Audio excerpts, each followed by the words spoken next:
पहला प्रश्न देखो, रहीम के दोहे का पाठ पूरा हो गया ना कल। अब पहला प्रश्न देखो, पाठ में दिए गए दोहों की कोई पंक्ति कथन है तो कोई कथन को प्रमाणित करने वाला उदाहरण है। इन दोनों प्रकार की पंक्तियों को पहचान कर अलग अलग करो। पहले तो आपके प्रश्न ही समझ में नहीं आया होगा। जब तक प्रश्न समझ में नहीं आए तो उत्तर याद होने का मतलब ही नहीं है। कई बार मैं मीटिंग में होता हूँ तो वहाँ चर्चा करते हैं कुछ गुरुजी कि बच्चे याद नहीं करते, उनकी याद होता ही नहीं, उनके समझ में नहीं आता, पढ़ाई में ध्यान ही नहीं देते। इस तरह की बातें मीटिंग में होती है।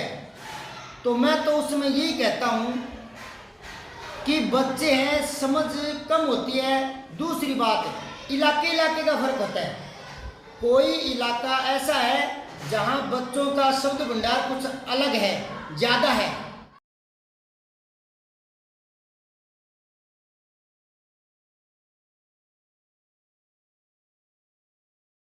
अब जैसे आपके ना भागना शब्द यूज नहीं करते, आप भागना को तोड़ना कहते हैं। जैसे आपकी कोई बर्तन टूट गया तो आप कहो भगोला भाग्यो, ऐसे बोलते हो ना, कब भाग्यो ऐसे बोलते हो। मतलब आप कब टूट गया, इसको कब टूट गया नहीं बोलते, आप बोलते हो कब भाग गया। जबकि भागना अलग चीज है, भागना। और फिर आप भूल गया, उसको बोलते हो कौन तर गयो। भूल गया जानते ही नहीं, तो फिर शब्द भंडार का मैं तो उनके बिल्कुल समझ में नहीं आएगा। तो इसलिए मैं तो उन अध्यापकों से कहता हूँ कि बच्चे पढ़ते नहीं हैं, इनके ध्यान में आता नहीं, ये मेहनत नहीं करते, ये याद नहीं करते, इनको छोड़ो। आपको यूं करना पड़ेगा कि आप अपना स्तर कम कर लो, इतना कम कर लो, इतना कम कर लो कि बच्चे के स्तर पर आ जाओ। और फिर वहाँ से उनके साथ बात करनी शुरू करो तो उनके समझ में भी आएगा, वो रुचि भी लेंगे, वो याद भी रखेंगे और उनकी शब्द भंडार भी उनकी सीमा बढ़ती चली जाएगी। यूँ है जैसे ये प्रश्न मैं दोबारा पढ़ रहा हूँ। पहला प्रश्न है, वो कह रहा है पाठ में दिए गए दोहों की कोई पंक्ति कथन है, कोई कथन को प्रमाणित करने वाला उदाहरण है। आप ऐसे पंक्ति छांट के लिखो तो कौन सी छांटे आपके ध्यान में नहीं आ रहा। अब इसको समझो।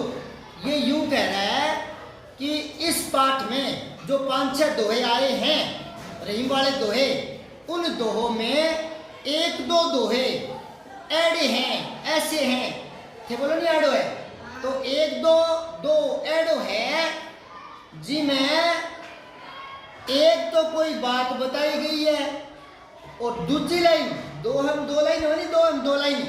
तो पहली लाइन में तो कोई बात बताई गई है और दूसरी लाइन में उदाहरण दिए गए हैं।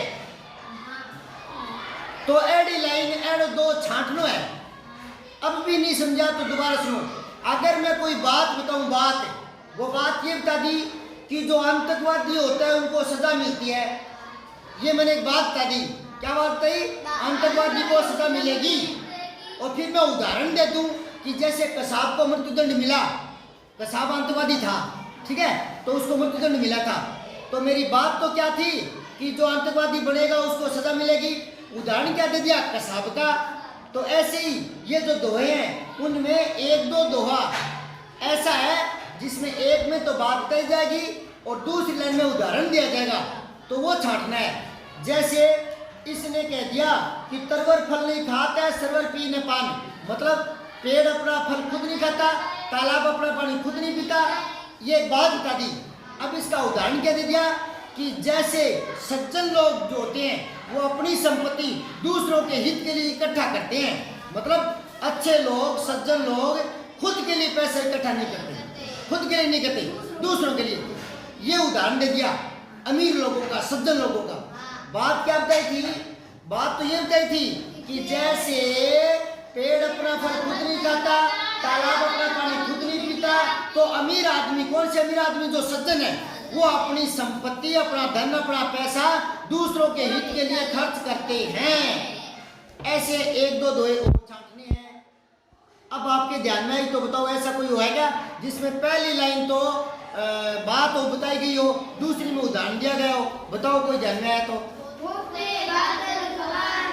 हाँ, थोथे बादल कवार के, कि जो कवार ऋतु के बादल होते हैं वो यूं ही गरजते हैं। तो मतलब जिन आदमी का पैसा खर्च हो जाता है वो अपनी बढ़ाई ऐसी फ्री में ऐसे बढ़ाई करते रहते हैं कि हमारे पास ये था, हमारे पास वो था, हमारे मोटर गाड़ी बंगला, मतलब झूठी वो बढ़ाई करते रहते हैं। तो वैसे कैसे, जैसे कवार के बादल खाली होते हैं, बरसात तो हो चुकी होती है, बादल रुई की भांति खाली आकाश में उमड़ते घूमते रहते हैं, वो कितना ही गरजे, पानी तो होता नहीं, बरसते नहीं है।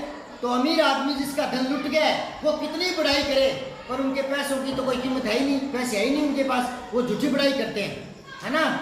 उसके लिए कहावत है कि गरजने वाले बादल बरसते नहीं है, है ना।